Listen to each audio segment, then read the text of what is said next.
Good morning, everybody, and we're back at the table. Back at the table. We hope you've all had a good week, and hopefully you'll even have a better week this week. Absolutely. We've got some wonderful topics today to talk about. Oh, yeah. So, James, what's your week been like?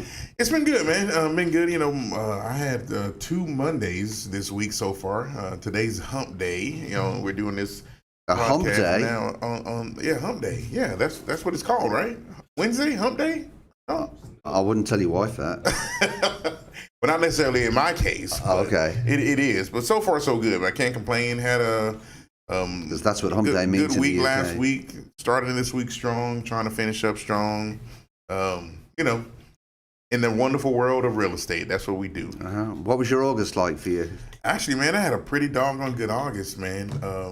Personal production wasn't my highest, but it was close to it. Yeah, we had a pretty good month. We're sort of struggling to get everything into the Century 21 system, but we had a pretty good month.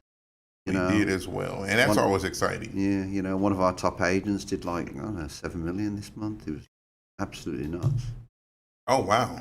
So, $7 million is that's the GCI gross commission. That's a lot of So she had some, So she had a pretty good month, and it's not easy to keep. The problem with being a real estate agent is getting that consistency. Absolutely, that's across the board, just in our industry. Period. You've got to get people in that funnel, and hopefully the gasoline will come out the other end. But here we are at the table. And what type of week you had, Jack? Good new training room, so that's exciting. Oh yeah, we get to get people back in the office. Yeah, I'm quite looking forward to that. Actually, I really am. I'm quite looking forward to, just seeing some of our team again. There's nothing better than motivating people to make them realise how important they are. Absolutely. And, what they're putting into the community. So from that point. It's pretty good. So, James, tell us about United Wholesale Mortgage accepting Bitcoin. Well, man, this is something that we've talked about on the show before, Bitcoin and the emergence of these companies kind of walking into that space where they're accepting it as being real.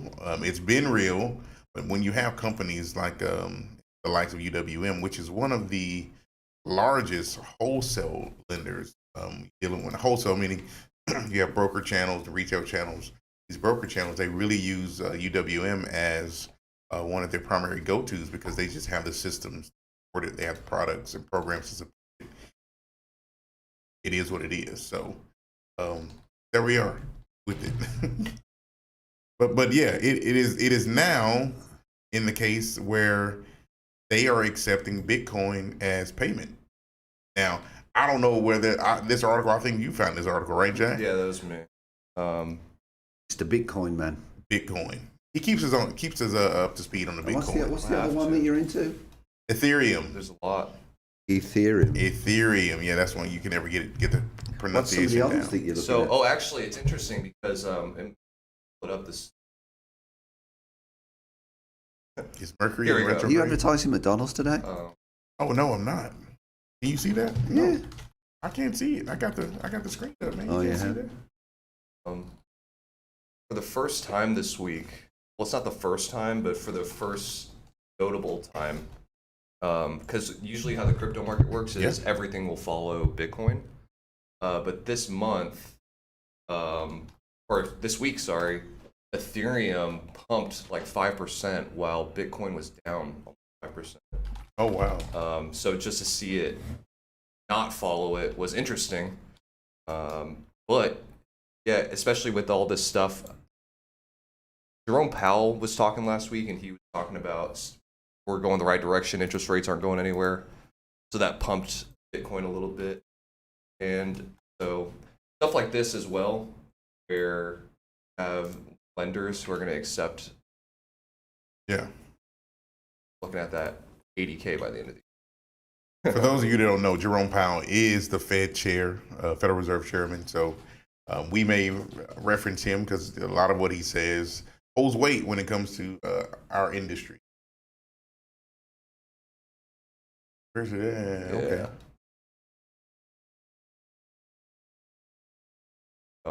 No, it's 6 minutes. I'll have to pull it up and show it to you guys some other time. Okay, But that no worries. that was an interesting metric. So it's coming back. We're right on the 50K mark right now, around the 47s. That'll be interesting to see how this plays out for the rest of the year, especially with all these other things like Universal Mortgage. Is that what their name is?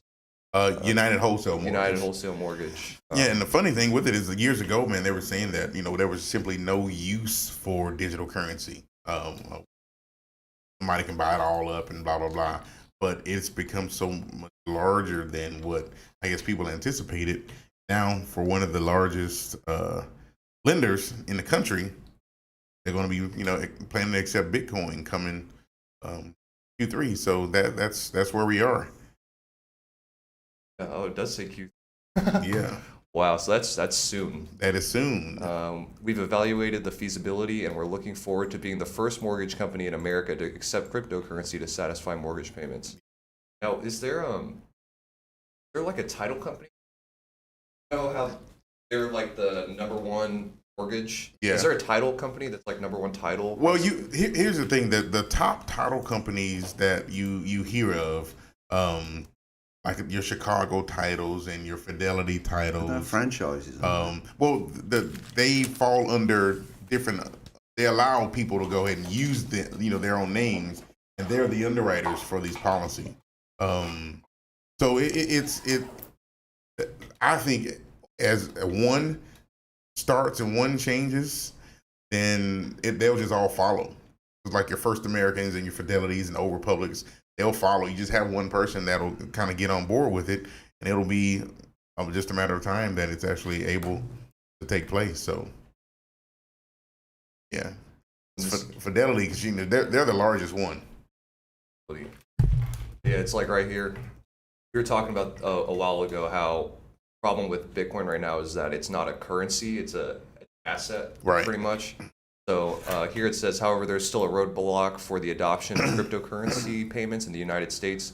Cryptocurrency can be considered property in the country, and paying with crypto can be considered a sale. This means that depending on the buying price, crypto holders might have to pay capital gains tax even when using Bitcoin to pay for their mortgage loans. So hopefully we see this change over time. There may be some loophole they got to change. I'll tell you what, when the guys at the top start having to pay penalty for it, they'll figure out a way to make it for the common man to be able to get around it. So, yeah, that's typically what happens with that kind of stuff. But yeah, there we are, man. You got one of the largest companies in our industry that they're saying, hey, this is where we're going. We'll allow it. Just think about the folks that you kind of cut out of being able to do business with you, and what kind of doors it opens if you allow it. So you got to weigh the risk and with it versus the reward, and I think they will end up winning because it'll go in that direction. So yeah. Be interesting. It's an interesting time to be in the stock market, crypto market, all of that. Absolutely. Yeah, moving on. Yes, moving on. So we of course been hit with Hurricane Ida. We dodged a bullet. So I will say this, full transparency on Hurricane Ida. I got a transfer switch installed into my house. Had the generator on the way and all of that good jazz, and man, it didn't get here in time. And I can't say that I was praying any doom on my neighbors to the east, but I was sure hoping that it didn't hit here, and it did not. So thank the Lord for that. But Louisiana did get hit again, man, and New Orleans specifically got hit again with this hurricane. On the anniversary of Katrina. That is 16 years later, on the anniversary, that they get hit again with a Category 4 hurricane that came aboard. So looks like there was a lot of destruction there. I didn't hear of many. I think there was one guy that I heard. Yeah, one so far. That passed during the storm. And I think that was from a tree falling on his house or something along those lines. But thank God for no more than that as far as lives being lost. But of course, there's still been some devastation in that area. So the pictures of roofs coming off. And those storms, man, people don't take them seriously, but it's. So is it global warming? I don't know. Is it? Some people think that it's just a group of guys that just kind of control the hurricanes and they send them out whenever they want. Yeah, you know what? Not to be like the big conspiracy guy, I don't think that's the case, but I do think it is possible to manipulate weather like this. And I'm not saying that somebody started this hurricane, but I definitely wouldn't be surprised if somewhere down the line they do learn how to do something like this. I wouldn't completely toss it out of the park, is what I'm saying. Well, here's why I don't disagree with you, Jack. I want to say, oh man, I can't remember how long ago it was, but there was an experiment that they ran in the Astrodome, I believe, where they put either the heat on really high or the AC really high, and they got it to where inside it got enough moisture inside that it started to rain inside the building. And I'd have to find, to verify my facts. But yeah, I heard about that, and that was pretty crazy. Bit of a difference from something that's 300 miles wide. Yeah. And what is it? What's the Astrodome? I don't know. It was like the eighth wonder of the world. There was a movie though because where they reckon that the frequency of hurricanes has increased the last 30. Yeah, I would say that it is. And to me, that's how you know if it's global warming. It is global warming because what happens is because the glaciers melt, the sea level rises, and when the sea level rises, you get more rain and stuff, and so that's how this ends up. That's why you get more frequent storms, especially in the Gulf where it's so humid. Or we've got south so much heat as well. Yeah. Gulf. I mean, that's the. Yeah, that warm water, that's the fuel for those hurricanes, man, and it gets to the point to where nothing you can do. There was even saying that, when it starts off the coast of Africa, you get them heat waves coming from the desert. Mm-hmm. That's where it starts from. There's more heat waves coming across on a more regular basis. Yeah, these. I personally wish we could do more. What can you do though? What could you do? Well, I mean, it's I do think there's the solar power helps. I mean, it's interesting, when you go through.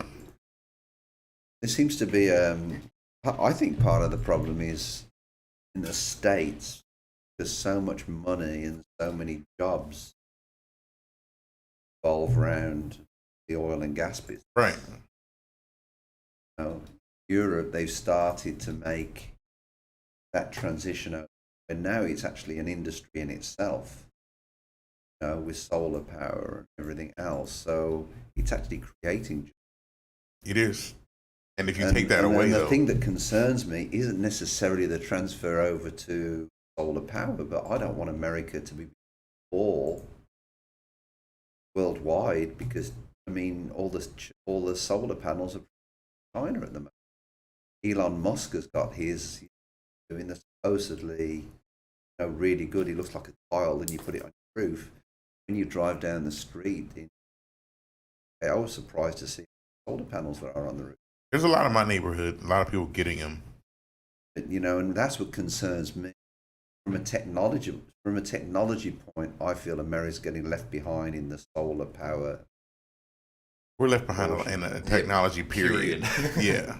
It's You not know, just we're solar not, power. We're not the leaders that we deserve to be. We have to we're earn not. that. But we have to earn that deserved I don't part. know. I was gonna say, I don't think we deserve to be, and like that's just proven over time that we have a different interest in other things, like Afghanistan. I think the pulling out of Afghanistan was big because it shows a lot of people how much money is in the system that isn't being used the way it should be. Right. But I think to this day that was just about money.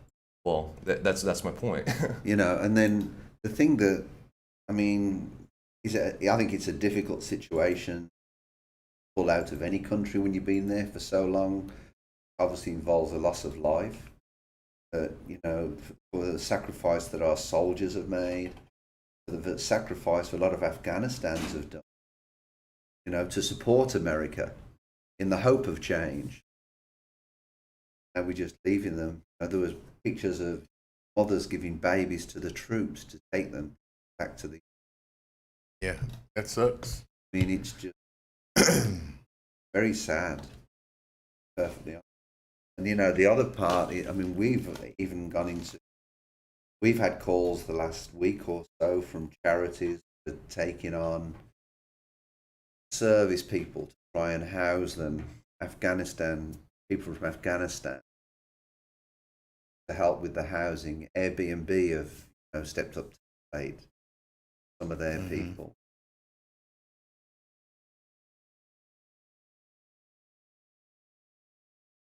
Probably more than that, man. Then they've got to go through I'm sorry to say this, but the chaos of immigration. The chaos of immigration is, people say it's easy to get into the... Not easy. All the stuff you have to do. You know, it's lengthy, complicated, costly as well. Almost like that, harder to get in. I don't know. If you wanted people here, you'd make it easy. Oh, yeah. Make sure that they're not bad people. That's really the point. I see the point of, you know, all the FBI checks that you have to do, everything. At the same time, when then people, what worries me, sort of me thinking this is liberal, to be honest. If you alienate a particular type of culture, don't make them feel like they're part of society, what do? They rebel against that country. And I think that's part of the problem that we've had in the past. That only happens here. You know, so it's like I think that then causes bad culture, if you want to, amongst most Americans. Then it's like, you know, everybody's a terrorist, and they're not. We had the same problem in England in the 70s. You know, there was a lot of Indian people. Me being a loner, to be...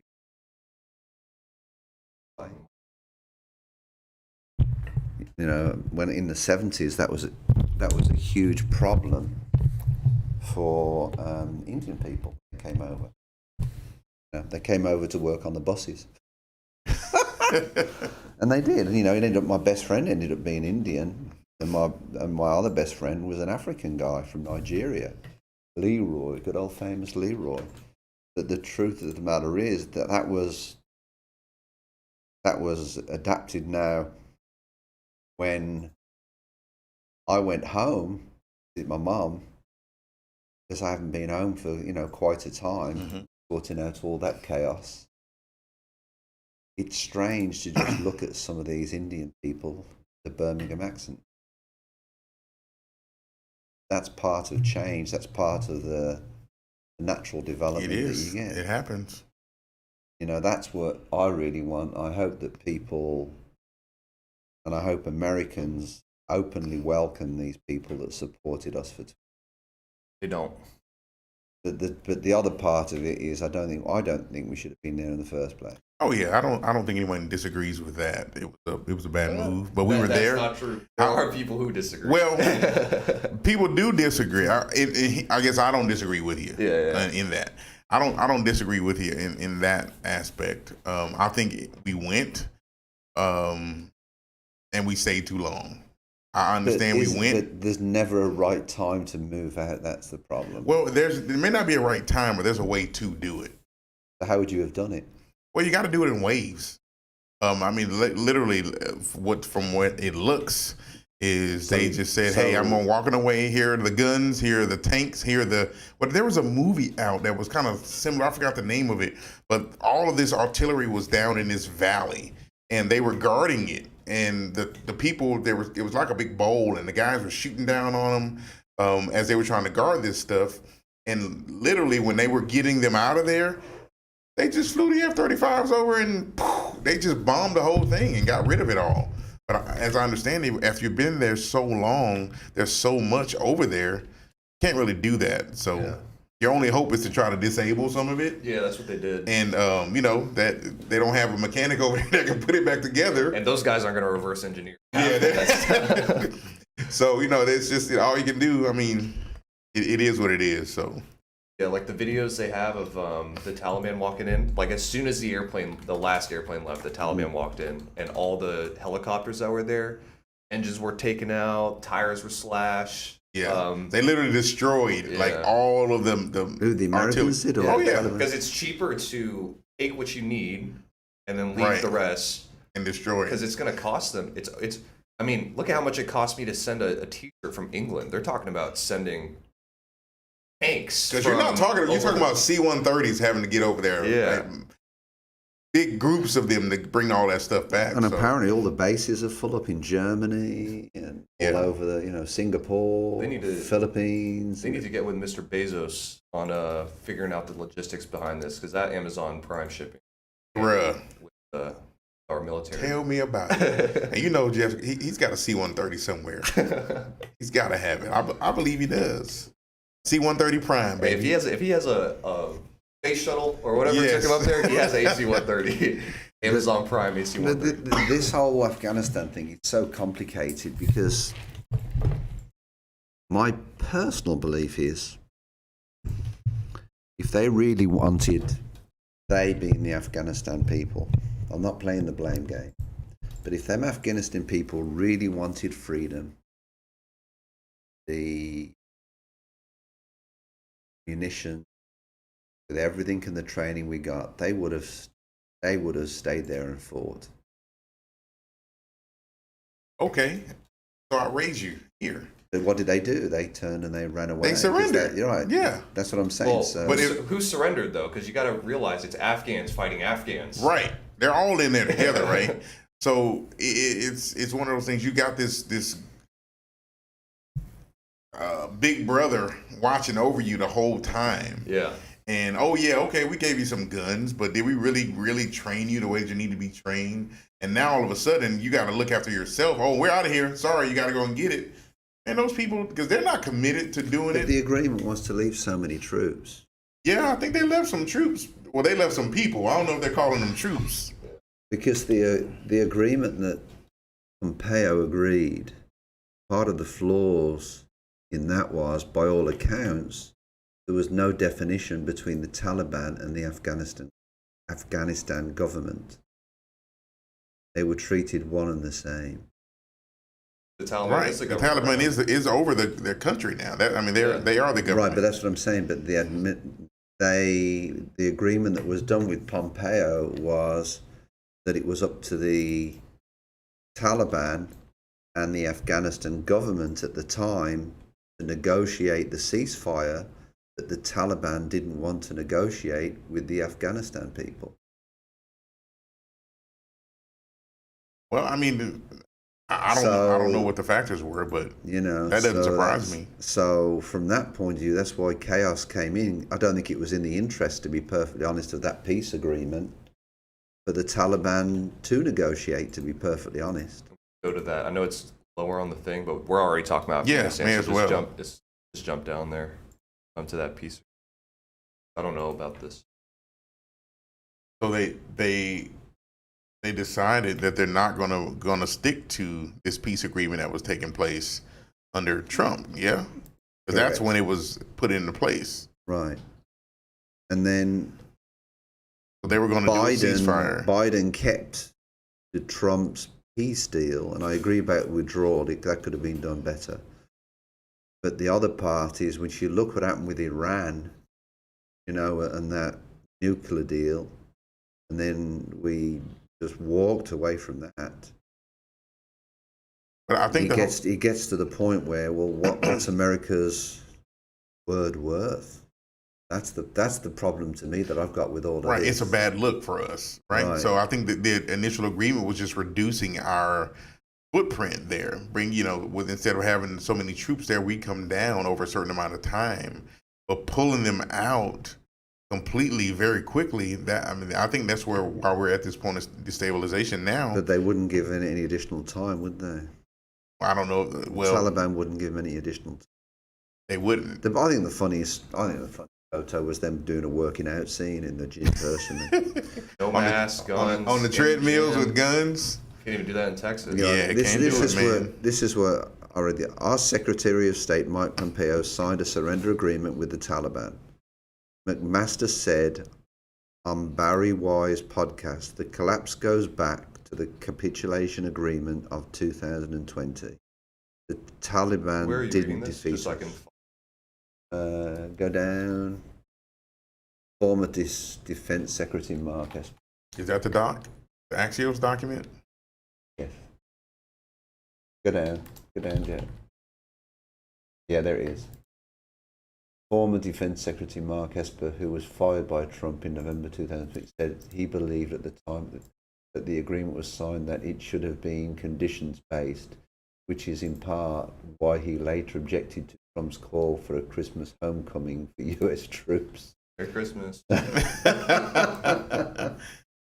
Esper told CNN that although Biden is responsible for the outcome in Afghanistan, Trump's undermined the agreement and weakened U.S. leverage in negotiations by impatiently calling the troop reductions in the country.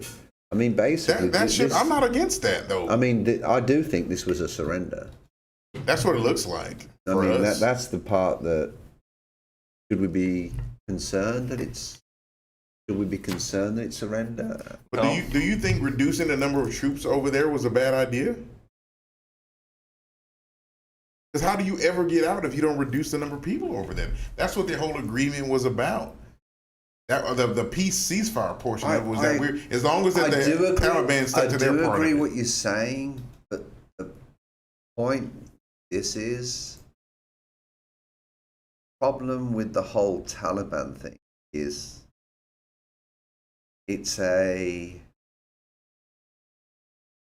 ideology.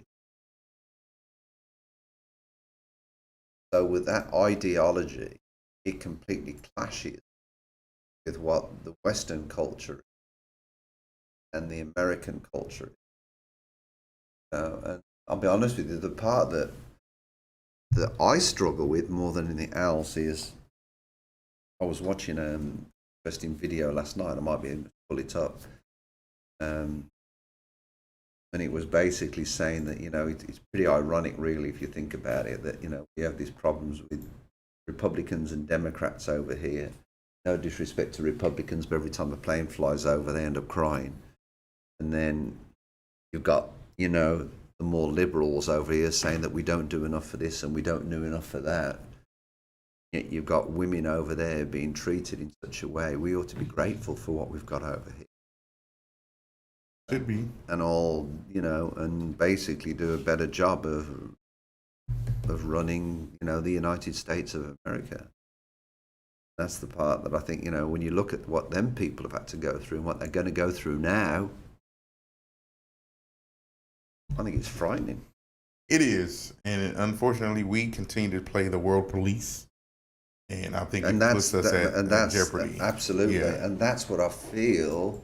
That's what I personally feel is so wrong, because a typical example is, you know, could Russia have been involved in our election in 2016? No, it shouldn't. But has America been involved in people's elections? Absolutely. Of course it has. Was 2016 the only election that? No. Okay, thank you. No. I want to make that clear. It was not. You know, so, you know, that's the part that I find so difficult to sort of comprehend, because it is a pretty complicated situation, but at the same time I do feel for the people of Afghanistan, especially the women of us. Oh yeah, of course, because they're when it all boils down to they're human. Here it is. They're human beings. Ceasefire negotiators agreed of a temporary reduction in violence, said that a lasting ceasefire among you and Taliban Afghan forces will be part of an intra-Afghan negotiation. Withdrawal of forces, the United States agreed to reduce the number of troops from roughly 12,000 to 8,600 with 100 in 135 days. Taliban follows through on its commitment. All US and other foreign troops will leave Afghanistan in 14 months. Experts have cautioned that pulling troops out too quickly. And that's where we are today. That's Trump originally. That was the agreement, correct? Right. That's, I think, was part of that. I think it was far too soon. Far too soon that they're out now. Mm-hmm. Correct. Yeah. I think it's just a house of cards, and the house of cards is so stacked that it was no matter inevitable. how slowly you take them off the top, to keep it from falling, Yeah, it's going to collapse no matter what. I personally feel like even if they would have waited this amount of time, I don't think it would have changed anything. I probably agree. Maybe not as been as evident. Do you think it definitely would Do you not think have the been as country will loud. fall apart now? Afghanistan? Yeah. No, I think they'll build back up. If the Taliban, they're over there with their own people. I mean, so they'll have their own form of government. There's countries right now that do what they need to do, and they function the way they need to function without our interference. I think that they'll get to a point where they'll do the same. But I do think the shit'll hit the fan if they end up doing any terrorist. Oh, it's definitely now that's the one step that I don't think they want to make. My only fear Because the with agreement that, with this was that they wasn't going they would to stop it. They would that stop they wasn't that. going to stop going after American Right, troops. no terrorist stuff. But here's the deal for me: the backdoor deals with those that aren't our allies, the Chinas and the Russias, The Iranians. Iranians. What takes place, because if they do try something and then we go over there to retaliate for what they do, and then boom, here you go, you're in with them again. But I honestly don't feel like it's going to be we're at risk for that anytime soon, only because wars now are done behind a computer screen at this point. These fools, they infiltrate and they can ruin you right at their on their laptops. So you don't really have to go over and bomb somebody to bomb somebody. Drone strike, yeah, there's a drone strike where that literally happened. Yeah, you don't have to do anything. I mean, you don't have to. Oh, there you go. No people on board. They literally fly those things over there and handle business, and that's it. And apparently the Turks are looking after the airport. Oh, I didn't hear about that. Supposed to be a Turkish piece informed by accounts that's going to go to. I did not hear about that. But yeah, hopefully, we can look back a year from now and this will be, kind of behind. One thing I did want to, I know we kind of glazed over Ida real quickly there, Jack.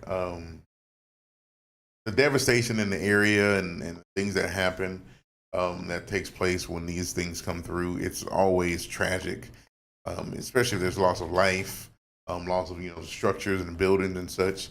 But then you have people that are opportunists that come in and they see this as a chance for them to, as they say in the streets, make a come up.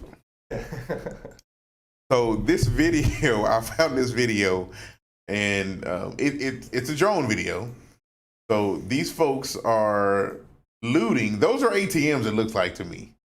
That guy is up to no good. He's trying to get some, he's got his hammer, he's trying to bust that thing open. I heard that before this video was shot, those are actually in perfect condition. And then his hammer, he tore them up and tried to get into the money. But nevertheless, this is a drone shot showing these folks in these stores, scavenging whatever they can scavenge, or looting whatever they can loot. Looks like there's a bicycle and a wheelbarrow there. Now, these people here at this market getting food, I don't have a problem with that. I don't. If the power's off and, it's going to be out for a while, let the people eat. Go get the food. It's got to be replaced anyway. They'll throw it out. But you do have some folks that kind of make this an opportunity for them to kind of get stuff. That's Bud Ice right there. I was going to say, that's alcohol after. Hey, I would be stealing that too if hurricane just ripped through my house. That's $1,000. That dude, this is a food market or whatever. They're grabbing the beer. They're not messing around with the beer. Exactly. But these consumables, for me, I don't have a problem with. It's just, if you come out with a TV screen, some computers, laptops, those kinds of things, I got an issue with that stuff, because I don't know, what do you need it for? You don't even have power at home, so what do you need it for? But that happens. That definitely happens, and the looting is a part of it. And I think I read where they were going to be arresting these folks, or they were arresting some of these folks. One of those guys that got in the red shirt, he looked right into the drone camera, so he going to jail. He didn't have anything in his hands though, so maybe they'll let him live a little bit. What's the average income for Louisiana, Jack? Well, I don't know what this mean. Oh, these are the average income. 71,000, which I don't. That doesn't sound right. It doesn't sound right. In Texas, 90,000 for average household income. Where does that number come from? This is World Population Review. I mean, so I do know this. The median income for New Orleans is like 26,000. Yeah, that makes more sense. I do know that. They're the third poorest. Do you think I got time for this? Whoa. Only in my city. Bro, this gotta bro. Household. The household income, it looked like it was on there at 51,000, but I know the median is 26,000 for that area. So yeah, but what I was trying to say is before that came in, it's like what causes people to do that? Because they're not just you'll always have people, like James said, take advantage of situations. Opportunities. But I wouldn't put it past me that a lot of those people are just really in the dirt, and they have been for a long time. I mean, past few years, what's happened? COVID. They're already poor. They don't have anything. Right. And now this and all the other stuff that's happening. So, hey, if the government can print 30% of our U.S. dollars in a couple of years, I don't mind them going to take a TV. Honest. Hey, it'll happen. There's nothing you can do about it. They're not going to catch everybody. Yeah. So it is what it is. I don't know. For me, I just never been that. I'd be too scared. Yeah, I would too. Unless it was a zombie apocalypse or something. Something like, nah, I'm good. I don't need a TV. Yeah. I'll play cards. But I might eat some food. I won't lie to you, but I'll eat it right there. You won't see me walking out with anything. I'll eat it in the store. Another thing I was going to say, I don't know if you guys know any groups that you want to give a shout out to, but the Cajun Navy, very supportive of just all the stuff that's going on down there. So if you guys want anyone to, or if you want to help support, Cajun Navy is good. I've sent them like $50 myself. Oh yeah, I think there was it CajunRelief.org. Yeah, CajunNavyRelief.com, and you can help out there. They do a lot of good stuff, so check them out. Just a little plug. Absolutely. We salute those guys for helping out for sure. Well, cool. Hopefully, Governor Edwards can get things together and get Louisiana kind of back on track. I know it wasn't the whole state, but New Orleans for sure.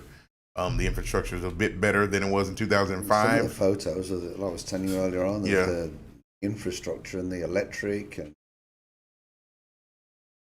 trees down over electric cable. I know we'll probably have our guys from Centerpoint going over there to help out. So that'll be good for them to help them out. So cool. Moving on. Okay, so I didn't hear about what Rand Paul actually said. But I have heard about this. Tell us what you ivermectin. I have heard about that stuff, but fill us in. What To be honest, I don't even really. Okay. So yeah, let's watch what he said. A hatred for Trump deranged. Full screen is not support browser. What? Yahoo News. Elsewhere. Somewhere else. Courier Journal. The Hill. There.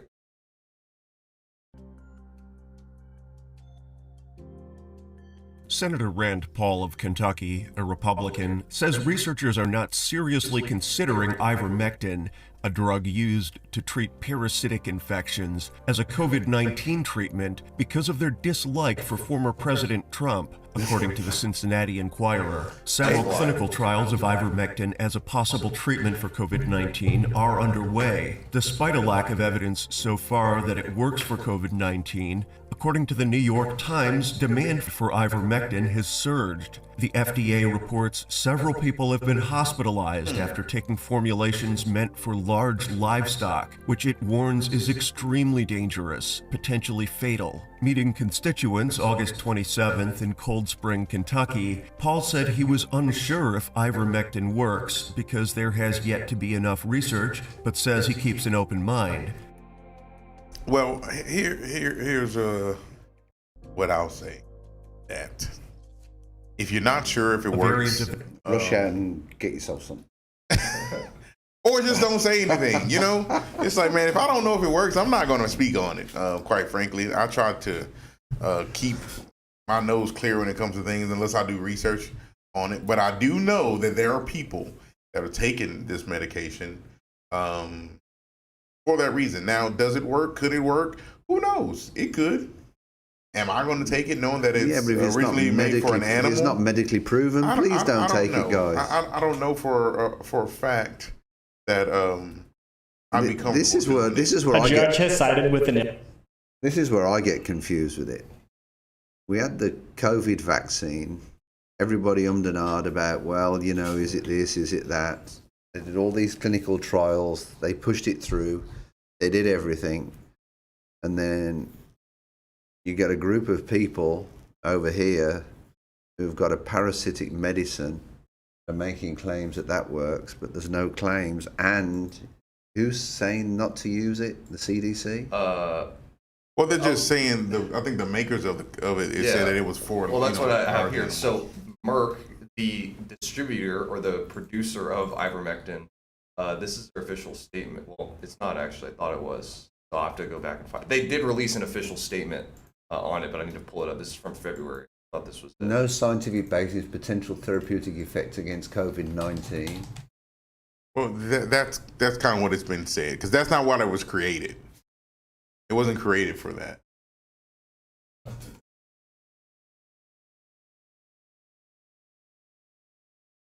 But I think his argument has some validity too. So where's the test? It was the test for what?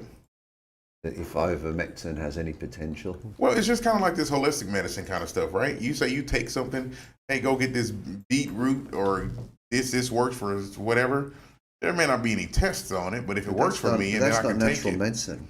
I'm giving you an example. That's a drug. I'm giving you an produced by example. It doesn't Merck. have to be a test for someone to say that it worked for me. This didn't work for me. So- But I think what his argument was that they don't want to look at it solely because it came. Well, Trump suggested it. That's what he's saying. Not necessarily that. Oh yeah, this definitely works. But that's what his argument is. I can't even. I think. I can't even see that. But. Yeah, I think. No, I don't think doctors and government officials, like CDC people, think that. I could definitely see, like Democrat politicians not pushing it any further because of Trump. But I don't think the government would oppose it just because. I think if it works, they would put it through. Yeah, absolutely. Because it's like the same thing with the vaccine. Because I was listening to somebody talk yesterday about how they don't trust the government, which is why they're not taking the vaccine. And they said, if the United States government was playing you on the vaccine, then why would all of the other countries approve the vaccine as well? Because not everyone is in it to get the United States. You know, other countries are approving the vaccine as well. So, and it's like, if you're going to take something for COVID, why are you taking ivermectin? Just go ahead and take the vaccine. If you're willing to take something, it doesn't make sense to me. But hey, you have the freedom to do whatever you want. You poison yourself.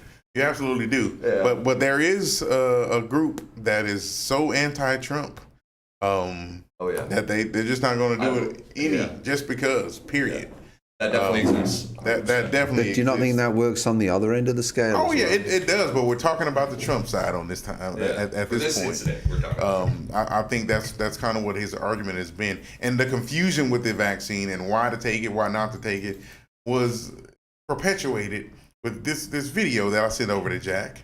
If you cue that up, sir, it doesn't help that this is what was coming from the leaders, the ones that we see now that say, "Hey, let's do it, let's get it," and this is what you got. So just take it. Skeptical American public about taking the vaccine, and they should be. We can't trust the president and take his word and take a vaccine that might cause harm to us. If and when the vaccine comes, and it's not likely to go through all the tests that needs to be and the trials that are needed to be done. Let's just say there's a vaccine that is approved and even distributed before the election. Would you get it? Well, I think that's going to be an issue for all of us. When we finally do, God willing, get a vaccine, who's going to take the shot? Who's going to take the shot? We will need to have access to the vaccine results so we can make our independent assessment to make sure that Donald Trump's fingerprints are not on it. You can be the first one to say, sign me up. They now say it's okay. Is the vaccine safe? Frankly, I'm not going to trust the federal government's opinion. And I wouldn't recommend to New Yorkers based on the federal government's opinion. And the question of whether it's real when it's there, that requires enormous transparency. Would you trust that vaccine? There's very little that we can trust that comes out of Donald Trump's mouth. We cannot take for granted this process will be free of political influence. I don't trust the president, and I don't trust the FDA. If Donald Trump can't give answers and the administration can't give answers to these questions, the American people should not have confidence. You're going to say to the American people now, here's a vaccine, it was new, it was done quickly, but trust this federal administration and their health administration that it's safe? I will say that I would not trust Donald Trump. How confident are you in the approval process of the FDA right now? How confident am I?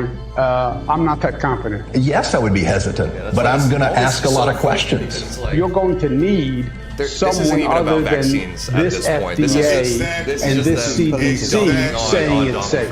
You got to make all of it available to other experts across the nation. Did this, so they can look and see. They just so there's consensus. This is a safe vaccine. What I'm worried about is that there's some sort of October surprise and that there's pressure put on the decision makers here to announce a vaccine in October of 2020. We're going to put together our own group of doctors and medical experts to review the vaccine and the efficacy and the protocol. And if they say it's safe, then I'll go to the people of New York and I will say it's safe. But if Donald Trump tells us that we should take it, I'm not taking it.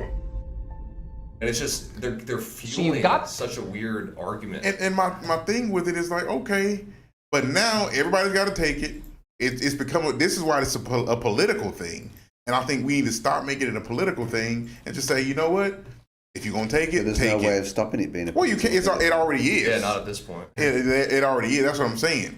But we have this group of people that now, if you take the vaccine, you kind of have this thought of superiority about yourself because I'm fully vaccinated, or someone that says, oh, well, I'm not taking that vaccine, and they feel like they're superior because they didn't take it. It's like, come on, man. It's just, look, you do it, great. If you don't, so be it. But when I saw that video, I was like, man, that's very telling. How some people can be so anti-something. The questions weren't even about Trump. It's like, do you trust the vaccine? I don't trust anything that Donald Trump said. What? He's not in a lab coat and a mask back there making the vaccine? Come on, it's crazy. But anywho. I just remembered this story, so I'm going to throw it up. But there's this guy called... And the main thing I'm going with this is, if you don't get the vaccine and then you get COVID, should we feel bad for you? Because you have this guy, I'm just trying to look for his name, but he called himself on the internet. Bernier? Is that B-R? Yeah. Okay. I'm trying to look for his full name. Mark Bernier? Yeah. Should we even waste resources? Southern Stone Communications announced the passing of Mark Bernier. Yeah, so he was in the hospital with COVID. Well, he doesn't call it COVID. He calls it whatever is happening right now. Let me see if we can find the video. Is that him? Yeah, I believe it. Yeah, that's. Oh, he dead now? That's terrible. Because it's like you have all these people, and it's like I don't feel bad for you.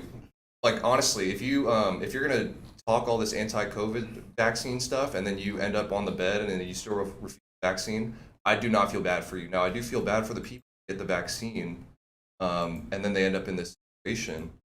But I'm trying to find the video. Well, he was talking or what? Yeah, because he's like in his bed. Commission of Agriculture. Literally, you won't hear this on Fox News from governors. And it's just the wording he uses is really interesting.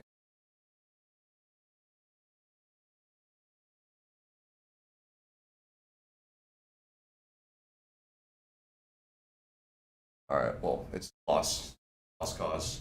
But yeah, but the main point I was trying to get at is if you don't want the vaccine, right? And then you contract the virus, because the vaccine does prevent the virus from being as severe. Yeah, severe.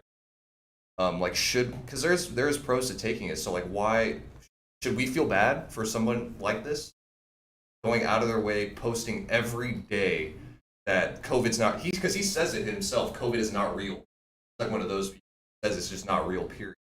I have zero sympathy for like this, but is that the right way to do things? You know, should you have sympathy? Hard for me to. Well, you can't give them the vaccine if they got COVID. I don't know. I thought they could. They're on the backside of it, no? If they're at the backside of it and they're over it, then yeah, you can give them. Oh, okay. But not while they've got COVID, apparently. Well, it's unfortunate. I guess for me, the human side of it, it's like, dang. And maybe you should have got it, bro, or been more careful. But it seems like the ones that are so anti, those are the ones that they die. Yeah. Mr. I mean, like, his whole brand is literally being like, I don't have a problem with you being anti-vax, you know? Like, if you have your issue with taking it, like, so be it. That's you. But you can't say this isn't real, though. I mean, this is... Yeah. That's a bit of delusion, and that's in my opinion. Just so disingenuous to the people lost. Well, I mean, I was saying to you when I got back from Europe, I was there for a bit of extraordinary situation because my mum's in residential care. We were seeing her twice a day, so each time we went there, we had to do a COVID test, antigen. Right. But we was there for 11 days. I think we had 17 COVID tests. Oh my goodness. That's a lot of COVID tests, man. So, but saying that, you can go in you can wear masks if you want to, but I mean, it's not a... I say wear them. It's in control. You understand? It's... Yeah. I mean, look, if you get in a car accident, the seatbelt doesn't save you. Right. It's there to save you if it can. It makes it less severe. Yeah. In most cases. Yeah. Same thing with the helmet. When you go, when you're fighting in Afghanistan for the U.S. Army for that oil, and you get shot in the head with the helmet, it might protect you, it might not, but you still wear it for that 2% chance that it protects you. So. Yeah. Anyways, moving on. Moving on. But they're starting to release, in the UK, they're starting to, businesses are getting back to normal. I think we're. I do too. No. I do, because employers are requiring it now. I eventually may have to do it because the health care regulator that provides federal funding to a lot of these companies are saying if you don't have your employees vaccinated, then we're not going to give the federal funding on it. And my wife works for these companies or works with these companies, so I'm not letting her walk in the trenches by herself. So if she's got to get it, then I'm getting it too. So hopefully I won't be one of those statistics, but nevertheless, I know it's been ongoing. Most of my family has it. I've just been careful with it, but I'm not against anyone getting it, man. If you want to get it, great. Don't, so be it. Yeah. Do cool. what you want. We're moving to a different realm. This is all kind of being the same. We'll talk about some schooling type stuff. Yeah. Homeschool is up. Now, I think the homeschool stuff has already kind of been on the rise. I deal with, and I have dealt with since my kids are in school age, people that homeschool, and it's a different type of education. But with this whole COVID shutdown stuff, a lot of kids were at home doing schooling, so it's just kind of made it that much more appealing for people, to folks to have the ability to be able to homeschool. I think it's made it more acceptable. It is, because it can all be done as long as you have a decent internet service and a computer. You can be homeschooled. But it's been a huge increase of people that are actually getting homeschooled now. You think that's because the methods they're using are proven, or do you think it's a case of it's more socially acceptable? I think it's a little bit of both. Because there was a time, I can remember my wife taking, my girlfriend at the time, taking what they called correspondence classes in college. And a correspondence class was literally a homeschooled or home class that you took, not on a computer. They just sent you a package, you completed the work, and then you had to mail it back in to the university for grading and so on and so forth. Well, now you can do your classes online. Well, so yeah, I think everything is advanced now. I did my continuing education online. I did mine too. And I'll be honest with you, I was actually pretty impressed with it. The CE I don't think you lose anything from it. Almost like the internet makes our lives easier. It does. But it was, I'll tell you what I liked about it. I liked it because it was a video and it explained it. And if you didn't understand it, you could always go back. At the same time, they make notes for you as well, which highlights the important parts that you need for the test. Well, and to me, that's the most important part when you get a test. It is. Is to grab the important parts, like in Trek in our case, they want us to learn. Quite honestly, when I've gone into a classroom situation, sometimes I've felt a little bit lost. You don't want to ask questions. You don't want to go back. You don't want to be in a position where you think, well, this is important, but I don't want to look stupid. Right. I think if it's on your computer and you're in your own space, I think it's. And speaking of own space, even with live classes, with the instructor being there, you're in your own space. Like right now, I don't even have on pants. I'm just here, got my shirt on, and outside of it bothering you guys, this is all you see. This is. Well, come on, then. You need to dance on the table. You want me to show my knickers, as they say? Absolutely, do it. But yeah, you can be in the comfort of your own home and do what it is that you need to do and still learn. I think there's no other way to put it. if you look at a school, how a school is set up, look at a prison, how a prison is set up. Tell me how different they are. No, seriously. Tell me how different they are. And I think you know what, Jack? That is interesting that you say. And when you do homeschooling, I think it gives you a way to want to learn while still providing like a realistic life sense. Oh wow, that's a different perspective to look at. You know, I've never been to prison, but I've seen the TV shows. Hey, if you've been to high school, you've been to prison. No, seriously, because like what happens? For example, I was listening to someone talk, and they said, "Why do we learn about dinosaurs? Why do you need to learn about dinosaurs?" This is true. And the reason he thinks they suspect we learn about dinosaurs is it's the teacher telling you to do something, and you regurgitate that information back. There's no actual reason for you to need to learn about a dinosaur. It's all about getting the authoritarian value into your head at a young age, so that when you show up to school, you do what you're told. You're trapped in that room for 45 minutes, and you go to the next class or whatever. It's very similar. When a bell rings. Yeah, and I mean, I'm not saying it's prison. Obviously, prison is worse because you have people beating each other, but very similar in terms of dynamic. Those two, and so I think homeschooling is a great way to go. I think part of the things that you do lack, I think, is the communication skills. Homeschooling, the social interaction. I do. I agree. I agree with that. And sometimes that's a problem. Some of the new agents that we've had come in, they don't really understand about just general communication skills, because they spend all their time on games. Everything else, everything's on a computer. Yeah, but if you're playing games, friends, right? Yeah, but it's not the same to see how I speak to James and I look at his expressions from a selling point of view. To see somebody's reaction when I say something, right? To see what their reaction is, to see if they show disappointment, Okay, I'm going to take it even further now. Okay. Should you interact with someone just to feed off of their reaction? Because then you're becoming reactionary by nature. I think you should just want to interact with people. Well, it depends. If you're in a sales position, then that's part of.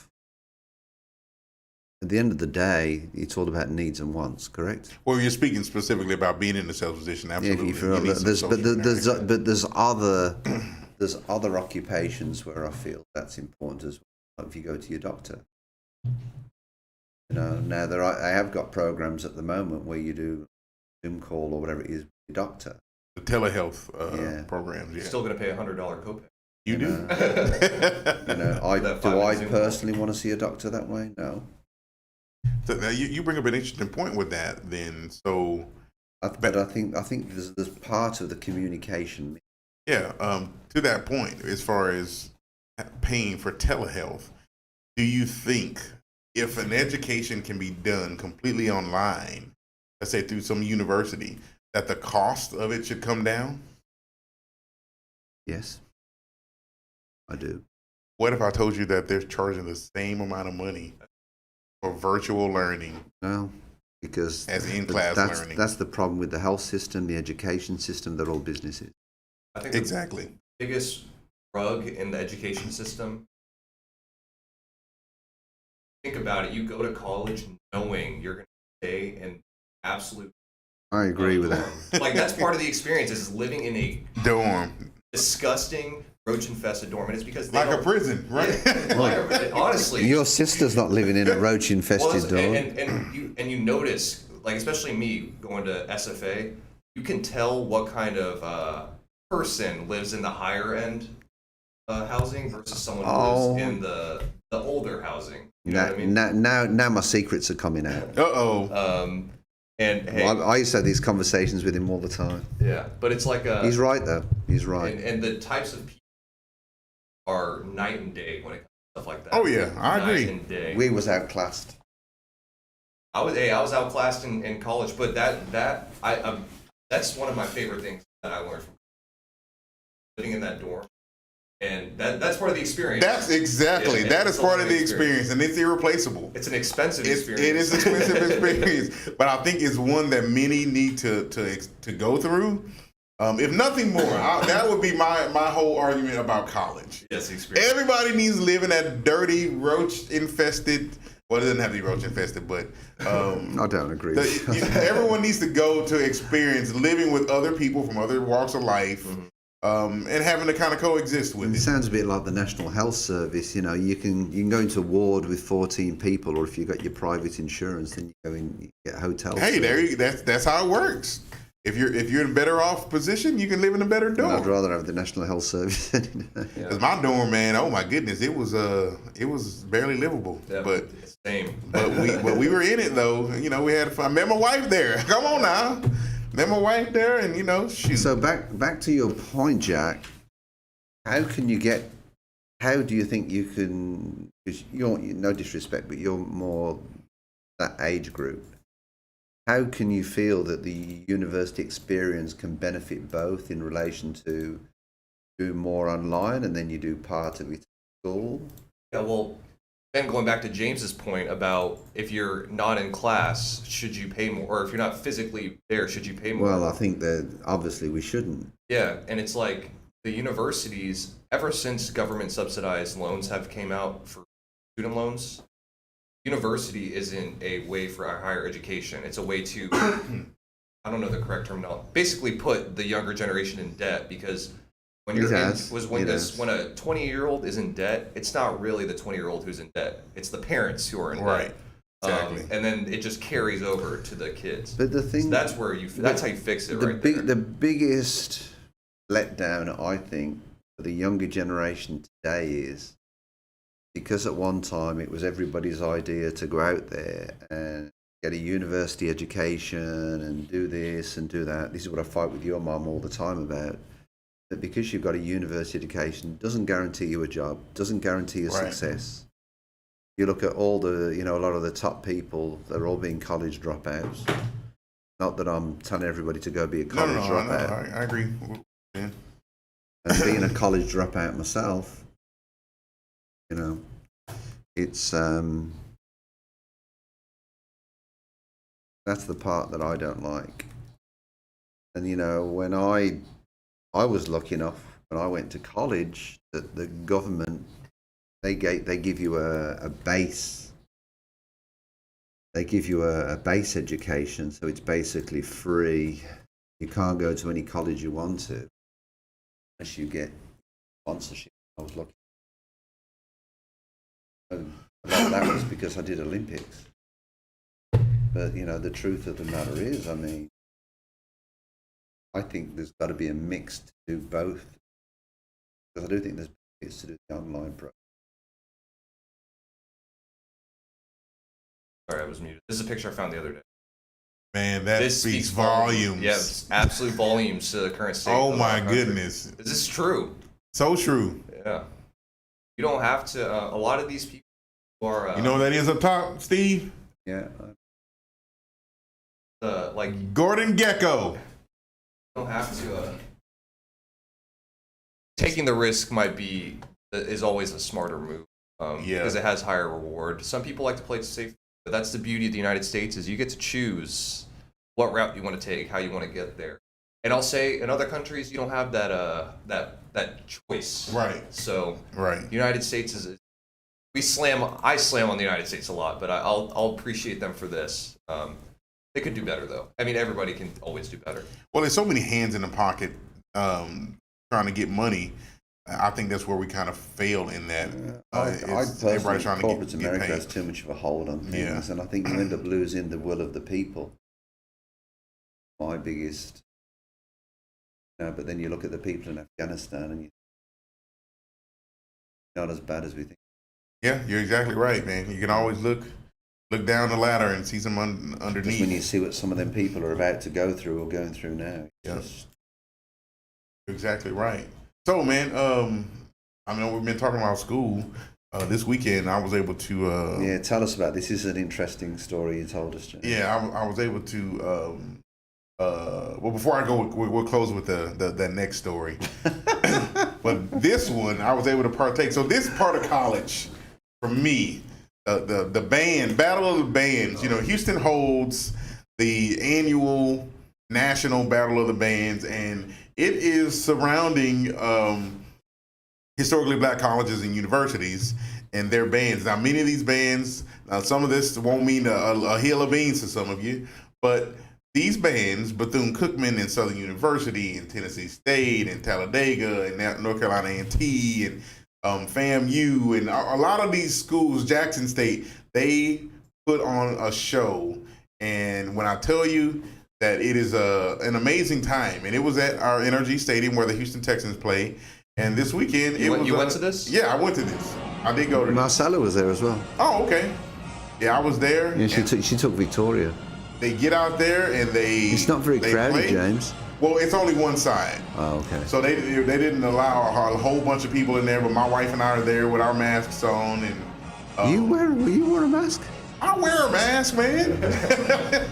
I respect that, the social distancing.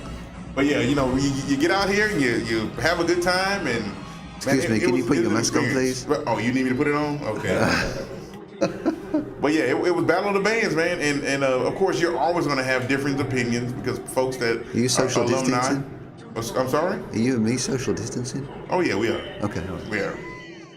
We are from these different schools, and everybody kind of has their allegiance to these schools and their opinions on who won and so on and so forth. So how do they judge this? Well, that's the thing. It's completely subjective, man. I mean, it's whoever you like. But I mean, you look at the girls at the leotards, man. Check them out.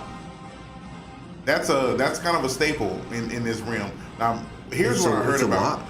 A staple. The women, the girls. They got like the satin dolls from Southern University. They all have different names for the ladies out on the field. This is Bethune-Cookman College, and they are they have a very nice sound. But what I found in the comments from online is that they play the same playlist all the time. So people were just kind of complaining that they play the same thing all the time. And who knows? I don't know if they do or not. So they can play any tune they want to? It's the first comment. Yeah. It's strong, bold, balances there. Nice job for sure. I mean, they that's the signature Cookman sound. I mean, they did have Leandria Johnson, who was a gospel singer. She came on and she sang one of her hits, and it was amazing. I mean, she did really, really good in there. But yeah, they sounded good. I personally, in my opinion, I feel like Norfolk State took the show. They're a smaller school. Yeah, I think this is the school. For me, I think they did it. They won. Are there judges, or it's all just like there are judges, and then everybody's yeah, there are judges. How many judges? I don't know. They take a lot of feedback from the people too. Quite frankly, we the people. We the people. Democracy doesn't work. Exactly. But yeah, this is the school Sounds that corrupt to me. Yeah. Well, it's not corrupt. It's the people, man. It's the black people, man. We making our choices made, So what do they do? Just pick random people out and say, okay, you're judging for No. They put a poll out. So that link I sent to Jack was actually a poll of who people thought. So they give them a buzzer going in or something? No, you go online and you vote. Oh, I see this right here. Gotcha. Yeah, you go online and vote. And everybody kind of picks who they think. Oh, they put all the videos. And all the videos. You can watch them all and you can decide on who they are. Look at the results. Who's stacking winning. on? You said Norfolk, right? Yeah, I guarantee they're in first.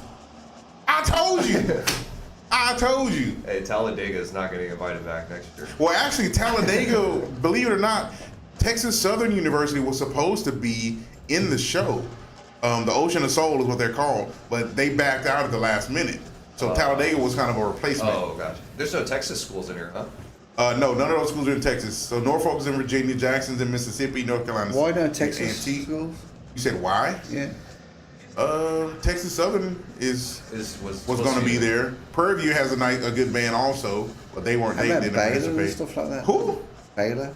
Okay, black Steve. These are black schools. Yeah, historically black colleges and universities. Being racialist? No, I'm not. These are not for the PWIs. So if me as a white person wanted to go to a black school, could I go to a black school? Absolutely. There are white guys in this band. If you go and watch one of the videos, they're there. Yeah. They're definitely in there. Let's see, can we see somebody? They do this in this is always in NRG though, right? Or no? Yeah, it's always in NRG. So why do they choose? Yeah, why do they choose Houston? Well, Houston is kind of centrally located for some of these places. What do you mean it's down by Mexico? Man, this since you're located in the South. Yeah. It's a Southern thing. That's true because my friend who's always flying, he flies around the country all the time. He wants to stay in Texas, even though all of his business is in Los Angeles. Yeah. Because you're in the middle of the You're in the country. middle. This is it. You're no matter where you're you're a 3 to from. 4 hour flight Yep. anywhere in the country. So I can see that. It makes sense. Yeah, Norfolk State, they sounded really, really good. They did a very, very good job. And when do the results? I don't know how long they're going to keep that poll up. But as you can see, they have a commanding lead in that poll. So that poll is like the decision factor? Well, that they asked. This is the HBCU sports page. Oh, gotcha. So they go and vote. Southern is one of those ones where they just always do well. They have very loud sound, very strong sound. They're kind of a mainstay. Southern, where's Southern? In Baton Rouge. And then the other one, Jackson State. Jackson State was a bit underwhelming for me. They didn't do as well as I thought they would do with all the hype, but that just might have been, I was expecting more. But yeah, Norfolk State for me, I think they did it. That was in my opinion. In mine opinion, I think they took it home. We could ask Marcella and see what she thought. Do you have like blood in band? Like why do you go to this? You know what I mean? So I was in band. Oh, okay, got you. My children were in band. Now I did not go to an HBCU. You used to play the mouth harp. Yeah, so when you go to PWI, it's just what instrument did you play? Trumpet. Well, then nothing changes, does it?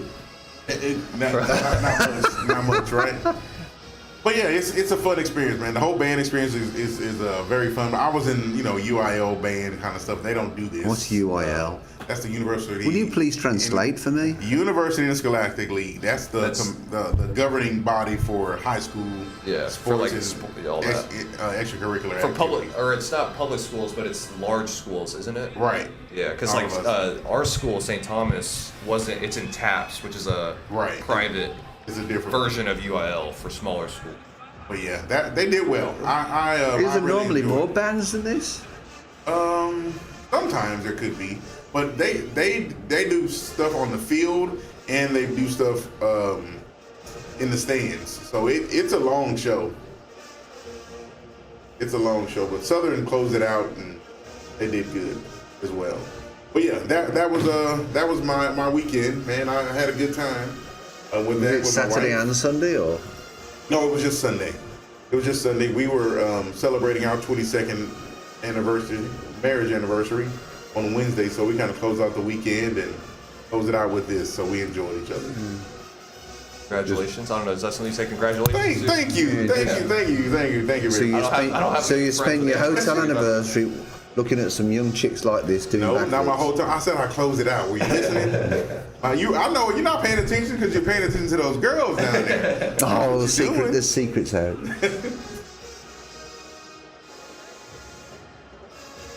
Awesome. Yeah, it's a good show, man. It was a good show. We enjoyed it. Definitely enjoyed it. It's expensive, wouldn't it, to get in? You can buy the regular tickets up in the nosebleeds for like $27, but ours were like $75. Yeah, that's what I heard. Marcella said tickets were expensive. Yeah. What are you in a suite or something? Well, we were down on the bottom level. Because when you start, nothing against my people, but when you go to $27 tickets, you might not. You be up there, you might not even be able to hear. You got like a 10-second delay. Just takes. Exactly. Just take some binoculars. Hey, man, I don't got time for that. Okay, so here is the bonanza. Man, okay. So here, I have a problem with mainstream media. Okay? I have a problem because they don't vet anything. They don't check anything out. They just want to be first in reporting. But this is a story that we will soon hear of. I promise you, there will be a 30 for 30 on this story in the future. This school,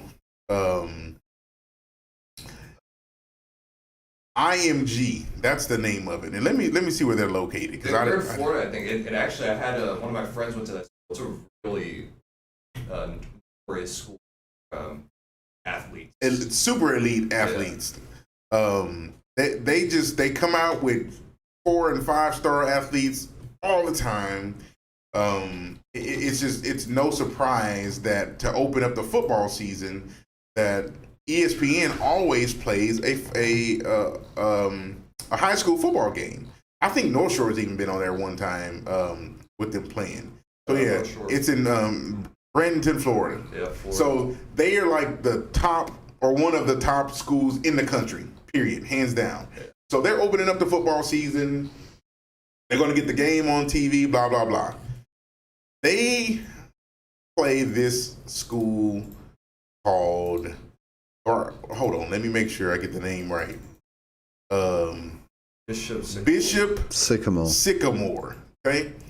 Bishop Sycamore is the school that was going to be their opponent. Well, come to find out, as they're playing the game, it's so funny because you look at some of the videos, the commentators, about halfway through the game, they're looking at the talent with these guys because they're saying, oh, yeah, these guys have been, they have 4 or 5 star recruits on their roster as well, but they can't verify anything. It's kind of hard to verify it. But as they're watching the game, they're like, man, this is very mismatched. These guys are really, they're not doing. So one guy gets hurt, number 54. He gets down, he's on the ground, and the commentator says, yeah, we got a number 54 down on the ground. We only have he's not on our roster down here to say who it is. Steve, this is a fake school. This school no longer exists. The players on the team supposedly are a group of grown men, ranging from 18 to 22 years old, playing on this squad that does not exist. And they got invited to play against these kids in high school, and of course they were utterly dominated, obliterated, 58-0. Against IMG? Yes. IMG beat them 58-0. It was 30-0 in the second quarter. I mean, it was so mismatched. Then they went easy on them after that. I bet that was an ego hit. Oh my goodness! Can you imagine? And then after they were like, "Okay, I don't care anymore." When you told me about this morning, I thought you was going to say there was some of the Texans or something. Oh no! So supposedly this coach, he has a warrant out for his arrest, and some for the Sycamore one. For the Sycamore, right? And the team has players that have either never played football in college or they've been playing in junior college. But it was just, it's ridiculous how bad these guys look. I think that might be the video there. This one, when a guy was hurt. I don't know if that was let me see if that was the one. We could not verify. Oh yeah, if you listen to him, that we can't verify any of this stuff. In the databases of other recruiting services. So it's okay. If that's what you're telling us, fine. That's how we take it in. From what we've seen so far, there's a coach. This is not a fair fight. He's a crook. He said it's not a fair fight. It's 30-0. You do worry about health and safety. Oh, they lost. Wait. Yes, they lost. Oh, I thought they were dogging these guys. No. And you lost? Come on. IMG won. The kids beat the grown men. Come on, man. Bishop Sycamore lost. Yes. A bunch of grown men lost to a bunch of 18-year-olds. Maybe a kid or two here. They lost. And get this. Supposedly, Bishop Sycamore played a game on Friday. And 2 days later, they were playing this game on ESPN. That is just ridiculous. Rocks picks up a big chunk yard and they hand the ball off, fakes the ball, and he's up the middle, and he's hit, and the ball is out. Looks like it was a major collision at the goal. Oh, was that one of their older games yet? I don't know what this is from. So apparently they used to be a school. And they lost their charter, and I think right now they have an address going to some gym, some CrossFit gym or something that they're using to work out once a month. These guys just get in the car and come to play a game. And like AAU. Yeah, exactly. Exactly like AAU. It's crazy, man. But of course, this could have been gone completely terrible. But in my head, I'm guessing that they were thinking, hey, these are just high school kids. We can beat them. Nah, bro. These are not regular high school kids. They're built different. These are completely different. 4-star, 5-star recruits, man. Come on. That is terrible. I'll tell you what, if I knew someone that was on Bishop Sycamore, I would Blast them. Like, all right, man, y'all beat up on kids or try to beat up on kids. Yeah. And y'all lost. If you're going to do it, you might as well win. Exactly. That actually, when I was playing basketball, there was a lot of schools like that. Where it was like you had all these kids playing on these homeschooled team, air quotes. Oh, okay. But it's like their homeschooling was just playing hoop all day.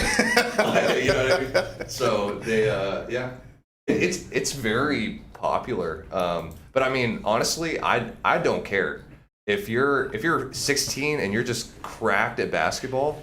I would rather you just have a higher chance of making an NBA. Yeah. I mean, you should still go to school and stuff, get that basic education in. But yeah, this was 2 games in 3 days, man, against one of the best schools in the country. That wasn't wise. That wasn't wise at all. I mean, it's obvious that these guys just got toasted. And funny enough, they played before. In the last contest, they beat them 56-6. So, yeah, there you go. There you have it. Wow. Ethereum's up to 37. Yep. Did you buy some?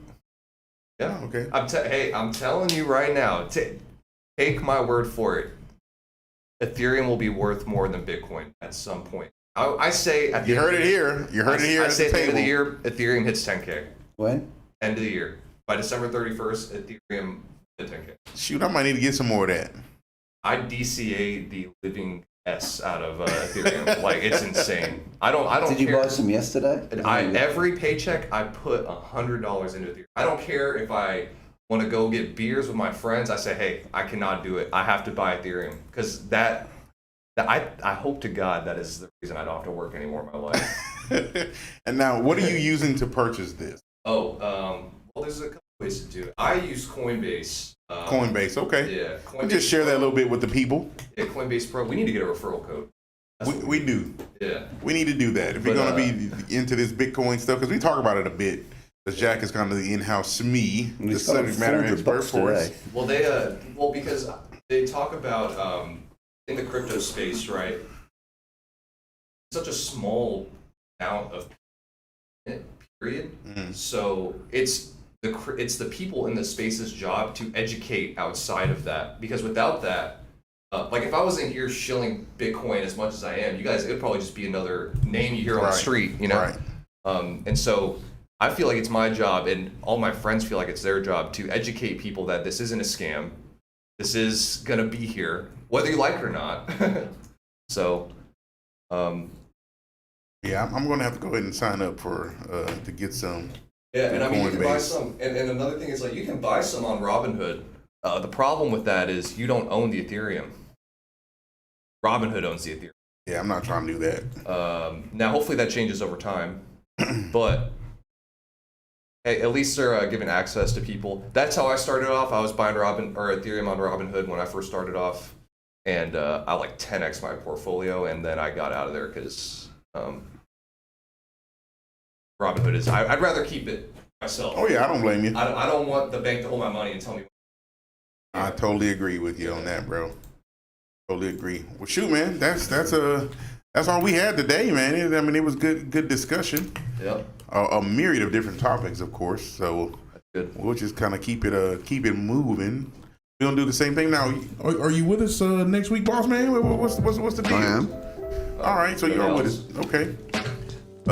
We will just look forward to connecting again at the table. If you need our information, it's down in the description. Please share, like this podcast, because we're trying to grow it. And if there's anything you need from us, you want to talk about being in real estate, you can contact Steve. You want to talk about being in the mortgage industry, you can contact me. I'm gonna throw something in there, and if you want to come on, shoot us an email. There's an email in the description, or you can message us on any of the social medias. Absolutely. We're looking to grow it, so if you're interested in getting on here, let's talk. Look forward to seeing you guys next week. Same time, Wednesday at 10 o'clock. See you all next week, guys. See you next week. Take care.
you.